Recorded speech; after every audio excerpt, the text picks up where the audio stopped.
Assalamualaikum warahmatullahi wabarakatuh. Innal hamdalillah wassalli wa usallimu ala Rasulillah Muhammad ibn Abdullah wa ala alihi wa sahbihi wa mawala.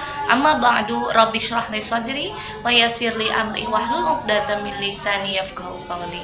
Pertama-tama kita panjatkan puji dan syukur kehadirat Allah Subhanahu wa taala. Tak lupa salawat besar salam semoga senantiasa curah limpah kepada junjungan alam yakni habibana wa nabiyana Nabi Muhammad sallallahu alaihi wasallam, kepada keluarganya, kepada sahabatnya, kepada tabi'in tabi'atnya, dan juga kepada kita semua selaku umatnya.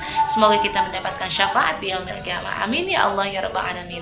HKI lovers, kawan-kawanku sekalian, perkenalkan nama saya Nurul Nur Mukmin dari Prodi HKI semester 3 Institut Kyai Haji Ahmad Sanusi, yang mana pada kesempatan kali ini saya akan mempresentasikan tugas, di mana tugas dari mata kuliah Fikih Siasa yang berjudul Siasa Qodoiyah.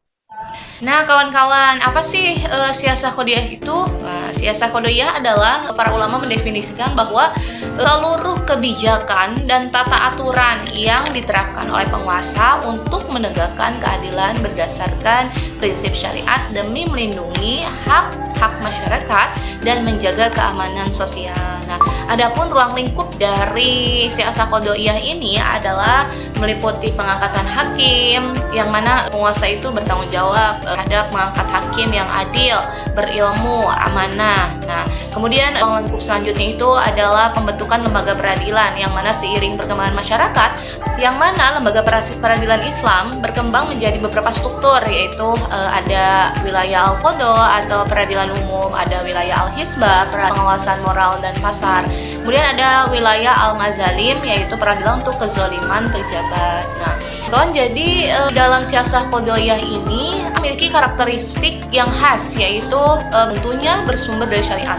Artinya kebijakan peradilan itu harus selaras dengan nilai-nilai Al-Quran dan hadis. Begitu pula bila tidak ada di dalam keduanya, maka Islam memperbolehkan para hakim untuk berijtihad untuk memutuskan perkara tersebut. Ada pula karakteristik yang selanjutnya itu ya fleksibel dan adaptif ya, atau murunah ya, artinya meski berdasarkan syariat, siasah qodoiyah bersifat dinamis sehingga negara dapat membuat kebijakan yang tidak bertentangan dengan maqasidus syariat. Selanjutnya yaitu ada struktur peradilan dan etika hakim dalam Islam. Nah, di siasah qodoiyah ini juga mengatur terkait dengan struktur peradilan dan etika hakim di dalam Islam.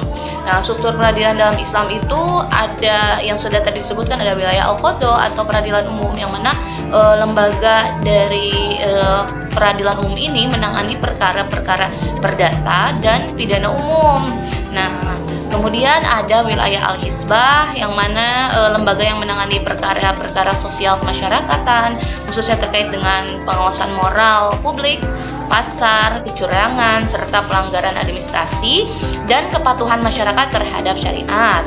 Yang selanjutnya adalah wilayah mazalim, adalah peradilan kezaliman, yang mana berfungsi memeriksa penyalahgunaan kekuasaan oleh pejabat negara dan melindungi hak rakyat dari tindakan zalim penguasa negara. Di dalam siasah qodoiyah pun dijelaskan terkait dengan etika hakim dalam Islam, yang mana hakim di dalam istilah Islamnya itu adalah qodi, itu seseorang yang diberi wewenang oleh khalifah atau oleh pemimpin perintahan untuk memutuskan perkara berdasarkan hukum syariat Islam. Nah, jadi fungsinya itu qodi sebagai pelaksana kekuasaan yudikatif dalam sistem pemerintahan Islam. Ada pula etika hakim yang sangat penting dalam penegakan hukum Islam. Di antaranya yaitu hakim itu harus berlaku adil. Wajib hukumnya hakim berlaku adil, yang mana terdapat di dalam surat Al-Maidah ayat 8, artinya berlaku adillah karena adil itu lebih dekat kepada takwa. Jadi etika hakim dalam Islam yang pertama yang menjadi kunci dari keadilan substantif di antaranya yaitu yang pertama, hakim itu harus berlaku adil. Yang kedua adalah mendahulukan musyawarah dan kemandirian. Jadi hakim itu dianjurkan untuk bermusyawarah dengan ulama lain dalam memutuskan suatu perkara. Selanjutnya yaitu hakim tidak boleh mengikuti hawa nafsu. Jadi hakim tidak boleh menyimpang karena tekanan atau emosi pribadi, sebagaimana diingatkan oleh Allah di dalam firman-Nya dalam surat Shad ayat 26, dan juga hadis Rasul yang menunjukkan bahwa hakim itu tidak boleh mengikuti hawa nafsu, tidak boleh mengikuti emosi pribadi, dan tidak boleh menyimpang karena ada tekanan lain baik itu di internal maupun eksternal.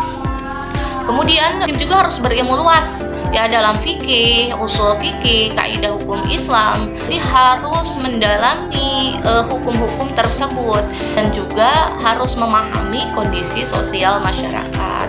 Hakim juga harus jujur, amanah, tanpa suap, dan harus menjaga kehormatannya. Hakim juga tidak boleh bersunda gurau. Jadi menjadi hakim itu harus menjaga integritas dirinya.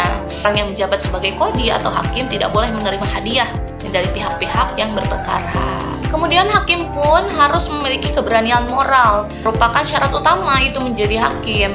Nah, etika-etika tersebut menegaskan bahwa hakim dalam Islam tidak hanya bertugas menegakkan hukum, tetapi juga menjaga kehormatan dan keadilan masyarakat dan membentuk karakter hakim yang ideal yang menjaga integritas dan keadilan masyarakat.